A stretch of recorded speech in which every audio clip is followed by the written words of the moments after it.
Hi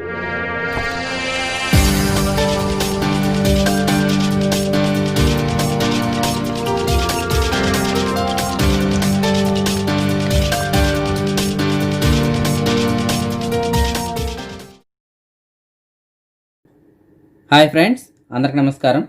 నేను మీ శ్రీనాథ్ రెడ్డి మిట్టపల్లి. ఇవాళ తారీఖు వచ్చి జనవరి 2, 2021 సంవత్సరం.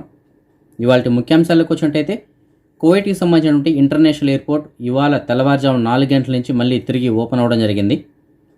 మీకు తెలుసు కదా, లాస్ట్ మంత్ 21వ తారీఖు నుంచి ఈ కొత్త కరోనా కారణంగా ఎయిర్పోర్ట్ని అయితే క్లోజ్ చేయడం జరిగింది. మళ్ళీ ఇవాళ ఉదయం ఓపెన్ చేశారు. ఇవాళ కువైట్ ఎయిర్పోర్ట్ నుంచి మొత్తం మీద ఒక 30 విమానాలు అయితే కువైట్కి రావడం జరిగింది. అలాగే ఒక 37 విమానాలు అయితే కువైట్ నుంచి బయట దేశాలకు వెళ్ళడం జరిగింది. అందులో మొదటగా ఇస్తాంబుల్ నుంచి కువైట్కి సంబంధించినటువంటి సుమారుగా ఒక 150 మంది పౌరులు అయితే కువైట్కి రావడం జరిగింది. అలాగే టర్కీకి ఒక 120 మంది ప్యాసింజర్లు, అలాగే ఖతార్కి ఒక 110 ప్యాసింజర్లు అయితే కువైట్ నుంచి బయట దేశాలకు వెళ్ళడం జరిగింది.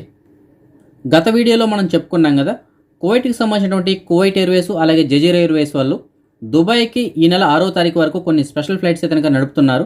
అంటే ఎక్స్ట్రా ఫ్లైట్స్ వేయడం జరిగింది. ఎందుకనేసి అంటే గడిచిన ఒక 10 రోజులుగా కువైట్ ఇంటర్నేషనల్ ఎయిర్పోర్ట్ క్లోజ్ చేయడంతో దుబాయ్లో చాలామంది కువైట్కి సంబంధించిన పౌరులు అలాగే బయట దేశాల నుంచి కువైట్కి రావాల్సిన వాళ్ళు ఎవరైతే దుబాయ్లో క్వారంటైన్లో ఉన్నారో అలాంటి వాళ్ళు కూడా కువైట్కి రాలేక ఉండిపోవడం జరిగింది. సో వీళ్ళందరి కోసం అని చెప్పేసి ప్రస్తుతానికి కువైట్ గవర్నమెంట్ ఈ స్పెషల్ ఫ్లైట్స్ అయితే వేయడం జరిగింది. అంటే మామూలుగా రావాల్సిన విమానాల కన్నా ఇప్పుడు కొన్ని ఎక్కువ విమానాలు అయితే దుబాయ్ నుంచి కువైట్కి రావడం జరుగుతూ ఉంది.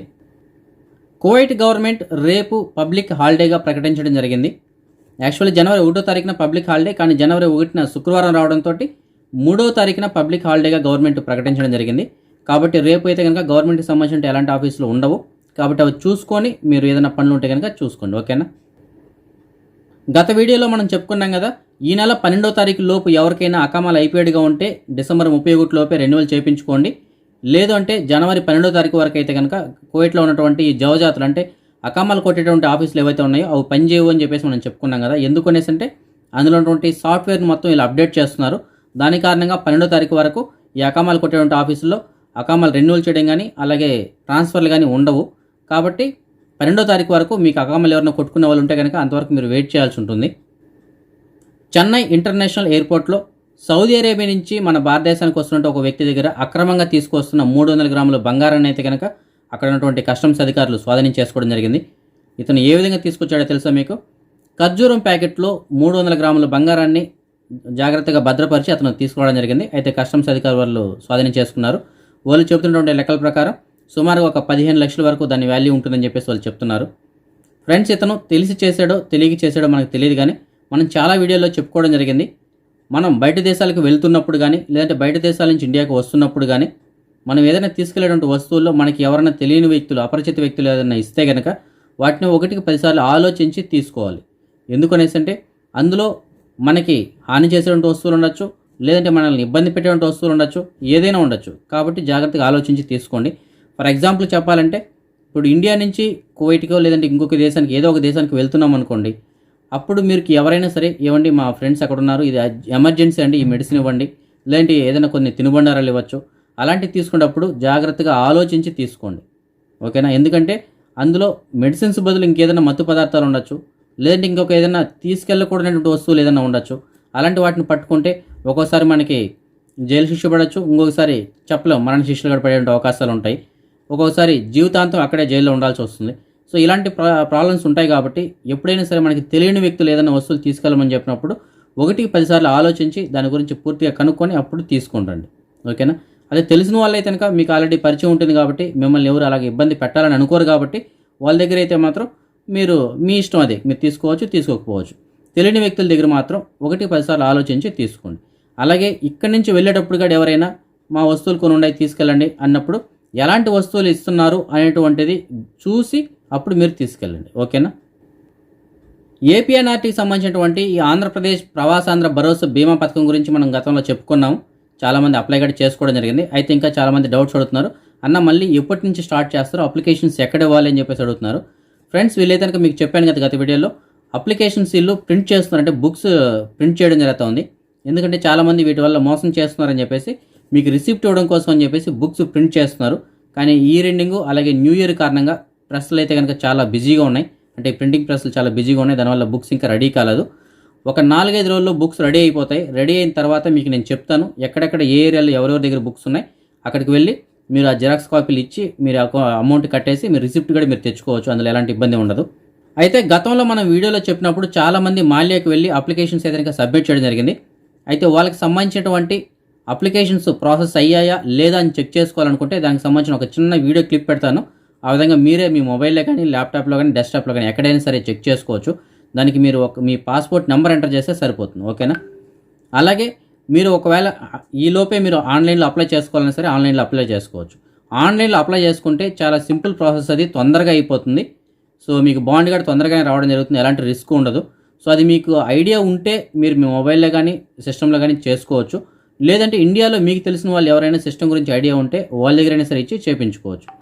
ప్రాసెస్ అయితే కనుక చాలా సింపుల్ అది. సో దానికి ఒకసారి మీరు చేసినట్టయితే కనుక మీకు ఆటోమేటిక్గా ఐడియా వచ్చేస్తుంది.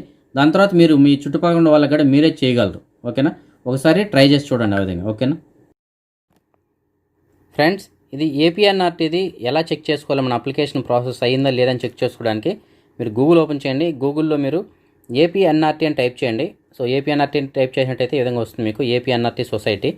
ఇందులో మీకు ఫస్ట్ ఇదే ఉంటుంది చూడండి. ఫస్ట్ ఆప్షన్ సెలెక్ట్ చేసుకోండి, ఏపీఎన్ఆర్టీఎస్.ఏపీ.gov.in. దీన్ని టచ్ చేసినట్టయితే మీకు ఒక పేజ్ ఓపెన్ అవుతుంది.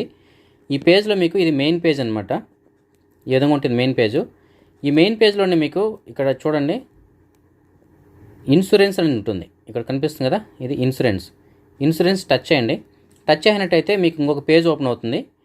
ఈ పేజ్లో మీకు లెఫ్ట్ సైడ్ చూడండి download bond, click payment status, insurance policy renewal, అలాగే click here for enrolment registration. Click here for enrolment registration అంటే ఇది కొత్తగా రిజిస్టర్ చేసుకునే వాళ్ళకి అనమాట. ఇది అంటే ఎవరైతే బాండ్ చేసుకోవాలనుకుంటున్నారో వాళ్ళకి ఇది ఎలా చేసుకోవాలని తర్వాత వీడియోలో చెప్తాను.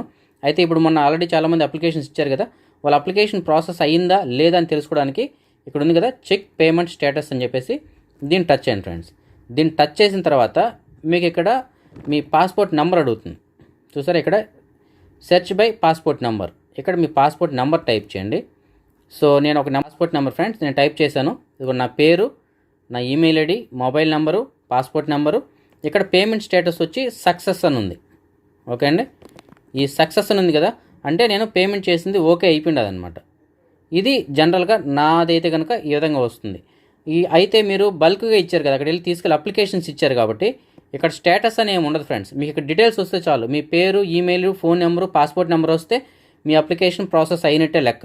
సో దాంట్లో మీరు టెన్షన్ పడాల్సిన అవసరం లేదు, మీ అప్లికేషన్ ఓకే అయిపోయినట్టు అనమాట. సో అది 15 రోజుల తర్వాత మీకు బాండ్ వస్తుంది, అది మీరు బాండ్ డౌన్లోడ్ చేసుకోవచ్చు. సో ఫస్ట్ ఇక్కడ ఈ పాస్పోర్ట్ నెంబర్ కొట్టి సెర్చ్ కొట్టినంటే కింద మీ పేరు డీటెయిల్స్ వస్తే మీ అప్లికేషన్ ప్రాసెస్ అయినట్టే. ఇక్కడ ఏమి రాలేదు ఖాళీగా ఉందనుకోండి, అప్పుడు మీ అప్లికేషన్ ఇంకా అవ్వలేదని అర్థం అనమాట. సో ఇది అయిన తర్వాత ఈ విధంగా వచ్చిండేది అంటే మీరు ఒక వారం తర్వాత కానీ 15 రోజుల తర్వాత కానీ ఇక్కడ ఫస్ట్ ఉంది కదా డౌన్లోడ్ బాండ్ అని ఉంది కదా, ఈ డౌన్లోడ్ బాండ్ అనేది టచ్ చేయండి. టచ్ చేసిన తర్వాత సేమ్ మళ్ళీ మీకు ఇదే విధంగా అడుగుతుంది, పాస్పోర్ట్ నెంబర్ అడుగుతుంది. ఇక్కడ మళ్ళీ మీరు పాస్పోర్ట్ నెంబర్ ఎంటర్ చేయండి. ఇక్కడ మళ్ళీ మీరు పాస్పోర్ట్ నెంబర్ ఎంటర్ చేస్తే ఈ విధంగా వస్తుంది అనమాట. చూసారు, ఇప్పుడు నాది ఇది, నా పేరు, email ID, mobile number, passport number, last download అని వచ్చింది. అంటే నా బాండ్ రెడీ అయిపోయింది, డౌన్లోడ్ చేసుకోమని చెప్తోంది. సో ఇది కంటిన్యూగా ఎప్పటికీ ఇది ఇక్కడే ఉంటుంది. సో మీరు ఎప్పుడు కావాలన్నా ఇక్కడ డౌన్లోడ్ చేసుకోవచ్చు. మీరు ఒక కాపీ డౌన్లోడ్ చేసి స్క్రీన్ షాట్ తీసి పెట్టుకోండి, లేదంటే ఒక ప్రింట్అవుట్ తీసి పెట్టుకుంటే సరిపోతుంది. సో ఈ విధంగా చెక్ చేసుకోవచ్చు ఫ్రెండ్స్. ఓకే కదా, అర్థమైంది కదా. మెయిన్ పేజ్లో ఏపీఎన్ఆర్టీ మెయిన్ పేజ్లోనే మీకు అన్నీ ఉంటాయి. ఇన్సూరెన్స్ టచ్ చేయండి. ఇన్సూరెన్స్ టచ్ అయినాక మీకు ఇక్కడ డౌన్లోడ్ కావాలనుకుంటే డౌన్లోడ్ బాండ్ కావాలంటే ఫస్ట్ ఆప్షను మీ అప్లికేషన్ ప్రాసెస్ అయిందా లేదా, మీరు అమౌంట్ కట్టినారా లేదా చూసుకోవాలంటే చెక్ పేమెంట్ స్టేటస్. ఓకే అండి, ఈ విధంగా చేసుకోండి. మన సబ్స్క్రైబర్స్ చాలామంది ఈ ఫ్లైట్ టికెట్స్ గురించి అడుగుతున్నారు ఫ్రెండ్స్. ప్రస్తుతానికైతే విజయవాడకి, బెంగళూరుకి అయితే కనుక టికెట్స్ అందుబాటులో ఉన్నాయి. మీకు ఏదైనా టికెట్స్ కావాలనుకుంటే కనుక మీకు డిస్ప్లేలో ఒక 2 నెంబర్లు ఉన్నాయి కదా, అది ఒక్కొక్క నెంబరు ఒక్కొక్క ట్రావెల్కి సంబంధించింది. వాటికి కాల్ చేసి మీరు పూర్తి వారాలు కనుక్కొని టికెట్స్ తెచ్చుకోవచ్చు ఫ్రెండ్స్. ఓకేనా. మన సబ్స్క్రైబర్ ఒకతను తనకు సంబంధించినటువంటి సివిలిటీ కార్డ్ని పోగొట్టుకున్నారంట. మాలియా నుంచి 15వ నెంబర్ బస్సులో వెళుతూ ఉండగా తనకు సంబంధించిన సివిలిటీ కార్డు పర్సనే పోగొట్టుకున్నారంట. ఆ సివిలిటీ కార్డు పైన పేరు అయితే కనుక మాధవి మోగా అని చెప్పేసి ఉంటుంది.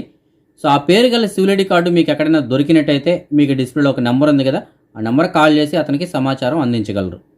ఇంకొక సబ్స్క్రైబర్ మనకి మెసేజ్ పెట్టడం జరిగింది. ఫర్వానియాలోని మతాఫీ రోడ్లో అబాయిల్ షాప్ ఒకటి సేల్కుందంట. అంటే యాక్చువల్లీ అది అబ్బాయిలు అమ్మేటువంటి షాప్, అది సేల్కి పెట్టారంట. సో మీకు ఎవరికైనా షాప్ కావాలనుకుంటే కనుక మీకు డిస్ప్లేలో ఒక నెంబర్ ఉంది కదా, ఆ నెంబర్ కాల్ చేసి పూర్తిగా కనుక్కొని వెళ్ళి తీసుకోవచ్చు. సో మీకు అది ఆ షాపే పెట్టాలని లేదు, మీకు ఆ ప్లేస్లో ఏ షాప్ పెట్టాలనుకున్నా సరే ఆ నెంబర్కి కాంటాక్ట్ చేయొచ్చు. ఓకేనా. అదే మనం ఈ మనీ ఎక్స్చేంజ్ విషయానికి వచ్చినట్టయితే కువైట్లో ఉన్నటువంటి ఓమన్ ఎక్స్చేంజ్ వాళ్ళు అందించినటువంటి సమాచారం మేరకు ఒక దినార్ వచ్చి మన భారతదేశం రూపీస్లో $238.67గా ఉంది. ఓమన్ ఎక్స్చేంజ్ వాళ్ళు ప్రస్తుతానికి లోయల్టీ కార్డు అని చెప్పేసి ఒక కార్డుని ప్రవేశపెట్టడం జరిగింది. ఈ కార్డు యొక్క ముఖ్య ఉద్దేశం ఏంటంటే మీరు ఈ బ్యాంకు ద్వారా ఒక 5 ట్రాన్సాక్షన్స్ చేసిన తర్వాత 6వ ట్రాన్సాక్షన్ ఏదైనా ట్రాన్సాక్షన్ ఛార్జెస్ లేకుండా మీ అమౌంట్ని పంపించడం జరుగుతుంది. అలాగే ఫహీల్లో ఉన్నటువంటి ఫహీల్ 3 బ్రాంచ్లో ట్రాన్సాక్షన్ ఛార్జెస్ ఓన్లీ 100 దినార్ మాత్రమే తీసుకుంటున్నారు. అదే మనం బంగారం విషయానికి వచ్చినట్టయితే కువైట్లో ఉన్నటువంటి మాలియాలో ఉన్న సూకల్ వతియాలో ఉన్నటువంటి ఎఫ్కే జ్యువెలర్స్ వాళ్ళు అందించినటువంటి సమాచారం మేరకు 1 గ్రాము బంగారం వచ్చి 22 క్యారెట్ల బంగారం అయితే 17 దినార్ల 800 పిల్స్గా ఉంది. అదే 24 క్యారెట్ల బంగారం అయితే 18 దినార్ల 575 పిల్స్గా ఉంది.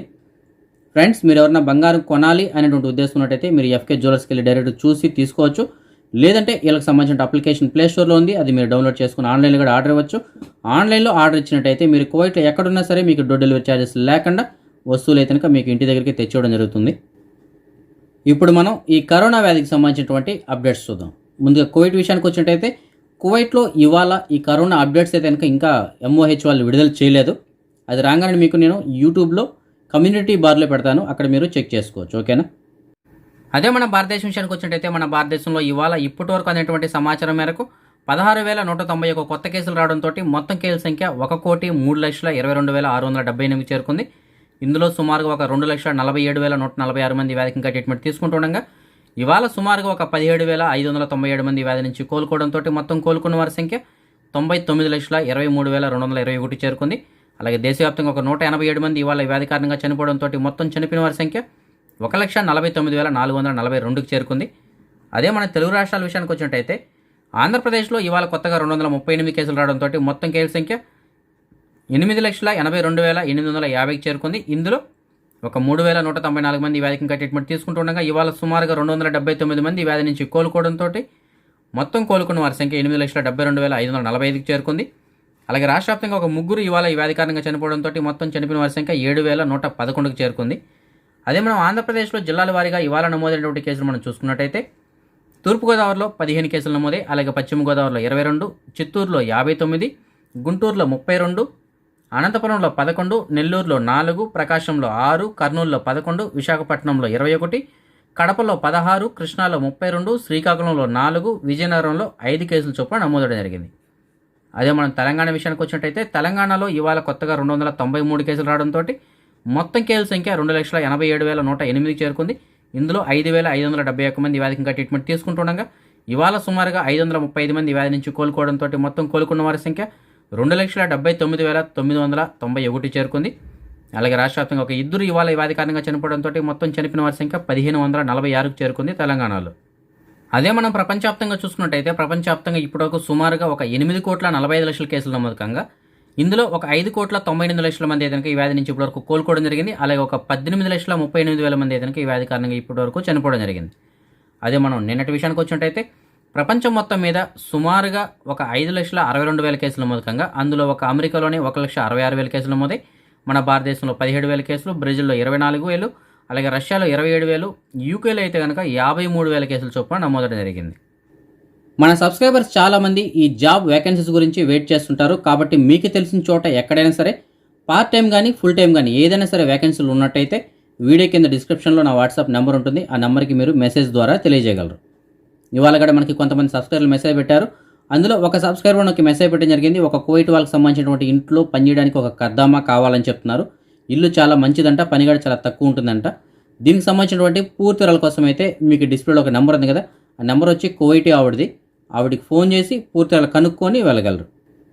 ఇంకొక సబ్స్క్రైబర్ మనకి మెసేజ్ పెట్టడం జరిగింది. కువైట్ వాళ్ళకి సంబంధించిన ఇంట్లో పనిచేయడానికి 2 కద్దామాలు కావాలని చెప్తున్నారు. మంచి ఇల్లు అంట, అలాగే మంచి జీతం ఇస్తారంట, అకామగడ కావాలంటే ఇల్లు మార్చుకుంటారంట. సో దీనికి సంబంధించినటువంటి పూర్తి వివరాల కోసం అయితే మీకు డిస్ప్లేలో 2 నెంబర్లు ఉన్నాయి కదా, ఆ నెంబర్లో కాల్ చేసి పూర్తి వివరాలు కనుక్కొని వెళ్ళగలరు. ఇంకొక సబ్స్క్రైబర్ మనకి మెసేజ్ పెట్టడం జరిగింది. కువైట్ వాళ్ళకి సంబంధించినటువంటి బిల్డింగ్లో పనిచేయడానికి హారీస్గా ఒక మనిషి, అలాగే దివానీలో పనిచేయడానికి ఒక మనిషి కావాలని చెప్తున్నారు. హారీస్కి అయితే కనుక రూము, ఫుడ్ వాళ్ళే అరేంజ్ చేయడం జరుగుతుందంట, అకామగడ కావాలంటే వాళ్ళే మార్చుకుంటారంట. అలాగే వీళ్ళ దగ్గర పనిచేయడానికి దివానీలో ఒక మనిషి కావాలని చెప్పారు కదా, ఆ దివానీలో పనిచేసే మనిషి డ్యూటీ టైమింగ్స్ అయితే కనుక సాయంత్రం 4 నుంచి నైట్ 10:30 వరకు ఉంటుందంట. సో వీటికి సంబంధించినటువంటి పూర్తి వివరాల కోసం అయితే మీకు డిస్ప్లేలో ఒక నెంబర్ ఉంది కదా, ఆ నెంబర్ కాల్ చేసి పూర్తిగా కనుక్కొని వెళ్ళగలరు. ఇంకొక సబ్స్క్రైబర్ మనకి మెసేజ్ పెట్టడం జరిగింది. ఒక కువైట్ వాళ్ళకి సంబంధించినటువంటి కంపెనీలో పనిచేయడానికి 2 డ్రైవర్లు కావాలని చెప్తున్నారు. దీనికి సంబంధించినటువంటి పూర్తి వివరాల కోసం అయితే మీకు డిస్ప్లేలో ఒక నెంబర్ ఉంది కదా, ఆ నెంబర్ కాల్ చేసి పూర్తిగా కనుక్కొని వెళ్ళగలరు. ఇంకొక సబ్స్క్రైబర్ మనకి అహ్మదీ ఏరియా నుంచి మెసేజ్ పెట్టడం జరిగింది. కువైట్ వాళ్ళకి సంబంధించిన ఒక కైమాల్ దగ్గర వంట చేయడానికి ఒక మగ వంట మనిషి కావాలని చెప్తున్నారు. మీలో ఎవరైనా మగవాళ్ళు వంట తెలిసిన వాళ్ళు ఉంటే మీకు డిస్ప్లేలో ఒక నెంబర్ ఉంది కదా, ఆ నెంబర్ కాల్ చేసి పూర్తిగా కనుక్కొని వెళ్ళి జాయిన్ అవ్వగలరు. ఓకేనా. ఇంకొక సబ్స్క్రైబర్ మనకి మెసేజ్ పెట్టడం జరిగింది. ఒక కువైట్ వాళ్ళ ఇంట్లో పనిచేయడానికి క్లీనింగ్ చేయడానికి ఒక కద్దామా కావాలని చెప్తున్నారు. జీతం అయితే ఒక 180 నుంచి 190 దినాల వరకు ఇస్తారంట. అయితే వీళ్ళకి అకామా ఉన్నా సరే లేకపోయినా సరే పర్లేదు అంటున్నారు. ఎందుకంటే వీళ్ళైతే అకామా మార్చుకోరంట. సో మీకు అకామా ఉన్నా లేకపోయినా పర్లేదు. మీకు ఎవరికైనా ఇంట్రెస్ట్ ఉంటే కనుక మీకు డిస్ప్లేలో ఒక నెంబర్ ఉంది కదా, ఆ నెంబర్ కాల్ చేసి పూర్తిగా కనుక్కొని వెళ్ళగలరు.